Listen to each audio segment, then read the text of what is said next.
بھی اسلام سے خارج ہو جائے گا۔ نمبر 3، قادیانیوں کی ایک اہم ترین پہچان یہ ہے کہ قادیانی چاندی کی ایک خاص قسم کی انگوٹھی پہنتے ہیں۔ اکثر لا علم مسلمانوں کے سامنے یا وہاں جہاں ان کو اس بات کا یقین ہو کہ کوئی ان کو پہچان نہیں پائے گا، جس پر قرآن مجید فرقان حمید کی آیت لکھی ہوتی ہے جس کا ترجمہ یہ ہے کہ اللہ اپنے بندوں کے لیے کافی نہیں، نعوذ باللہ۔ یہ انگوٹھی مرزا غلام احمد قادیانی کی سنت کے طور پر پہنی جاتی ہے کیونکہ مرزا غلام احمد قادیانی ایسی انگوٹھی پہنا کرتا تھا۔ نمبر 4، قادیانیوں میں ان کے خلیفہ کی تو مکمل داڑھی ہوتی ہے، یہ دھوکہ دینے کے لیے کہ وہ شاعر اسلام کی مکمل پابندی کرتا ہے، ورنہ قادیانی کیونکہ مسلمانوں سے نفرت کرتے ہیں اس لیے ان کی کوشش ہوتی ہے کہ ہر اس ظاہری وضاقتہ کے شعار اور نقل سے بچا جائے جس سے ہمارے علماء دین یا متقی مسلمان اپناتے ہیں، جیسے مکمل مٹھی بھر ایک داڑھی۔ لیکن قادیانی آپ کو 99% فرینچ کٹ داڑھی میں ملے گا یا پھر کلین شیپ، اور ان کے ہاں غیر اعلانیہ حکم کے طور پر کوئی قادیانی جماعتی عہدیدار موجودہ خلیفہ سے لمبی اور گھنی داڑھی نہیں رکھ سکتا، اس لیے کبھی سالانہ قادیانی جلسے کے موقع پر بھی ہزاروں قادیانیوں کے بیچ کوئی قادیانی اپنے خلیفہ جیسی اس کے برابر یا اس سے لمبی داڑھی رکھے نظر نہیں آئے گا۔ اور اگر آپ گوگل میں رومن اردو میں جلسہ سالانہ جماعت احمدیہ لکھ کر سرچ کریں گے تو اس بات کی تصدیق ہو جائے گی۔ نمبر 5، قادیانی کبھی مسلمانوں کی طرح مخصوص نماز والی گول ٹوپی نہیں پہنے گا، وہ یا تو پٹھانوں کی مخصوص ٹوپی پہنے گا یا سندھی ٹوپی پہنے گا یا پھر جناح کیپ۔ اس حوالے سے ایک ایسی بات جو قادیانی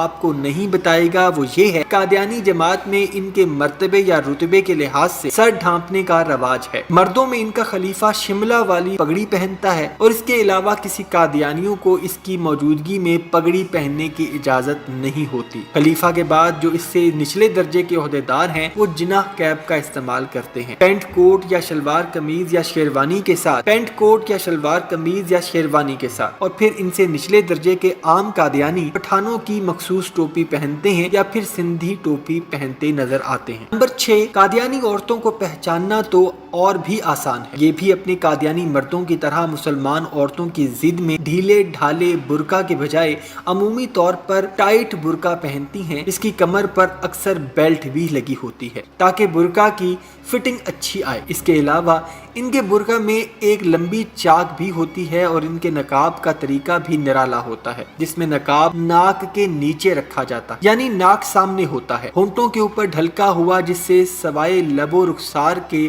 سب کچھ نظر آتا ہے۔ نمبر 7، قادیانیوں کا ٹی وی چینل MTA مسلم ٹی وی احمدیہ کے نام سے سیٹلائٹ سے 24 گھنٹے نشر ہوتا ہے جس پر یہ اپنے مذموم کفریہ عقیدے کی کھلم کھلا تبلیغ کرتے ہیں اور دجل پر مبنی تعلیم کو اسلام احمدیت یعنی احمدیت ہی اصل اسلام کے نعرے کے ساتھ پیش کرتے ہیں۔ قادیانیوں کی ایک نشانی یہ بھی ہے کہ آج اس دور میں جب کیبل ٹی وی عام ہے اور ڈش اینٹینا کا استعمال پاکستان میں عام گھریلو صارفین کے لیے ختم ہو چکا ہے، لیکن اس کے باوجود قادیانی MTA چینل دیکھنے کی غرض سے اپنے گھروں پر ڈش اینٹینا لگاتے ہیں، اور جن مسلمانوں پر یہ اپنے دجل و فریب کی تباہ آزمائی کرتے ہیں ان کو اکثر تبلیغ کی نیت سے اپنا یہ ٹی وی چینل اپنے گھر یا علاقے کے قادیانی مرکز میں بلا کر دکھانے کی کوشش کرتے ہیں۔ قادیانیوں کا مشہور چینل منارت المسیح ہے جو کہ قادیان انڈیا میں ہے، جس منارہ کو یہ اپنی ٹی وی چینل پر مسلمانوں کے مقابلے میں خانہ کعبہ مسجد نبوی کی جگہ دکھا کر اس کو مشہور کرنے میں لگے ہیں، نعوذ باللہ۔ نمبر 8، سب سے اہم نشانی یہ ہے کہ قادیانی ناموں کے آغاز میں آپ کو محمد نہیں ملے گا اور نہ ہی کوئی پیدائشی قادیانی آپ کو اس طرح کا خالص اسلامی نام رکھے نظر آئے گا جیسے کہ عبداللہ، مصطفیٰ، عبد الرشید، عبد القیوم، جبکہ ان کے ناموں کے اختتام میں احمد لگا ہوا نظر